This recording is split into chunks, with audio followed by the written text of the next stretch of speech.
పాకిస్తాన్‌కి China సహకరిస్తది. Turkey సహకరిస్తది. అదే సందర్భంలో ఆళ్ళ దగ్గర ఆయుధాలు ఉన్నాయి. అణ్వాయుధాలు ఉన్నాయి.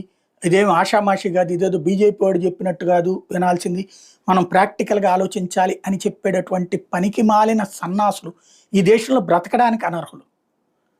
ఇక్కడ మనమేమి వాడి మీద గొడవకెళ్ళట్ల. వాళ్ళ దేశంలో ప్రజల్ని చంపలేదు. అలా చంపినోళ్ళని మనం షెల్టర్ ఇవ్వలేదు. కానీ మన దేశంలో ప్రజల్ని చంపారు. చంపినటువంటోడు పాకిస్తాన్ సైన్యంలో పనిచేసినటువంటోడు. సహకరించినటువంటి వాళ్ళు పాకిస్తాన్ సైన్యం. తెలిసిన తర్వాత చేతులు ముడుచుకు కూర్చునేటటువంటోడు వాడి చివరికి పెళ్ళానికైనా సరే రక్షణ కల్పించగలడా?